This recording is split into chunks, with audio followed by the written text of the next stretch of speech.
दोस्तों उत्तराखंड के उत्तरकाशी डिस्ट्रिक्ट के जो गांव है धराली, उसमें जो अभी आपदा आई है, जो डिज़ास्टर आया है, उसके ऊपर मैंने जस्ट एक वीडियो बना चुका हूं। लेकिन उसमें मेरी बातें कंप्लीट नहीं हुई थी क्योंकि बहुत कुछ कहने को है यार। बहुत सारे ऐसे पॉइंट्स हैं, बहुत सारे ऐसे मुद्दे हैं जो उठ के आते हैं सामने, तो उनके ऊपर बात करना बहुत ज़्यादा इंपॉर्टेंट है। अब जो धराली गांव की लोकेशन है, उसको आप ध्यान से ऑब्जर्व करोगे तो उसमें आपको दो स्ट्रीम्स देखने को मिलेंगी। एक बड़ी नदी है भगीरथी, जो उसके नीचे फ्लो कर रही होगी, और एक ऊपर से जो आती है स्ट्रीम, आप नाला कह सकते हो, वो जो आ रहा है बेसिकली उसको खीर गंगा बोला जाता है। और धराली गांव जो है वो एग्जैक्टली जो वहाँ पे ओवर कंस्ट्रक्शन वाला जो एरिया है वो जस्ट खीर गंगा के पास में हुआ है। एंड मैं ये वहाँ पे बता दूं कि अगर आप वीडियो में साफ साफ देखोगे तो आपको पता चलेगा, जब ऊपर से फ्लैश फ्लड आया सारा का सारा, तो उसने टर्न नहीं लिए क्योंकि जगह बहुत कम है उसके लिए बची हुई अभी, तो उसने डायरेक्टली उसको तोड़ते हुए वो डायरेक्टली स्टेट निकल गया आगे। तो यहाँ पे देखो, नेचुरल कैलेमिटी कहना बहुत आसान है, लेकिन असली जो कारण है ना, जो तो वो मैन मेड है। इस घटना में ध्यान से ऑब्जर्व करोगे तो वो जहाँ पे वो जो एरिया उसने ऑक्यूपाई करा है अपना, वो नेचुरल उसी रिवर का एरिया है। इसे हम ज्योग्राफी की लैंग्वेज में कहते हैं फ्लड प्लेन्स, यानी कि वो जो ओवर कंस्ट्रक्शन वाला एरिया है, जहाँ पे बड़े बड़े होटल्स बिल्डिंग्स आपको देखने को मिल रही हैं, एनक्रोचमेंट देखने को मिल रही है, वो सारा का सारा उस नदी का फ्लड प्लेन है। तो नदी तो कभी भी अपना रिवर जो है, वो कोई भी रिवर जो अपना कोर्स कभी भी चेंज कर सकती है।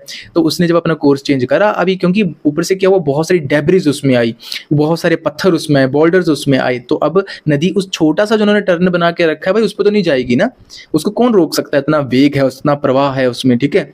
तो ये जो घटना घटी है ना, मैं तो इसको 90% ह्यूमन मेड ही बोलूंगा, और ये आम लोगों की गलती नहीं है। इसमें मैं फिर से बता दूं, अगर आप लोगों को ऐसा लग रहा है कि मैं लोगों को टारगेट कर रहा हूं, नहीं, ये बेसिकली गलती है हमारे करप्टेड पॉलिटिशियंस की और करप्टेड बिल्डर्स की। ये उन सभी की मिली भगत है, उनकी चोरी है ये आपस में।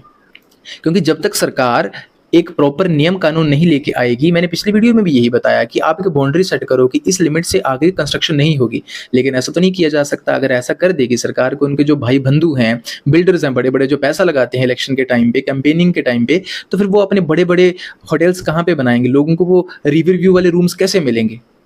तो ध्यान से इस बात को सोचने की ज़रा ज़रूरत है। हर बात को नेचर को दोष ठहरा देना एक अच्छी बात नहीं है बिल्कुल भी। अपने आप में झांक के देखिए ज़रा, गलतियां हम में बहुत हैं, नेचर तो बाद में आता है। फिर अगर खुद हम सही होंगे तो हम नेचर को प्रिजर्व करने की कोशिश करेंगे, और नेचर भी इन रिटर्न हमें कभी निराश नहीं करेगा। तो बस मुझे इतना कहना था। आपकी क्या राय कमेंट सेक्शन में आप कह सकते हो। धन्यवाद। दोस्तों उत्तराखंड के उत्तरकाशी डिस्ट्रिक्ट के जो गांव है धराली, उसमें जो अभी आपदा आई है, जो डिज़ास्टर आया है, उसके ऊपर मैंने जस्ट एक वीडियो बना चुका हूं। लेकिन उसमें मेरी बातें कंप्लीट नहीं हुई थी क्योंकि बहुत कुछ कहने को है यार। बहुत सारे ऐसे पॉइंट्स हैं, बहुत सारे ऐसे मुद्दे हैं जो उठ के आते हैं सामने, तो उनके ऊपर बात करना बहुत ज़्यादा इंपॉर्टेंट है।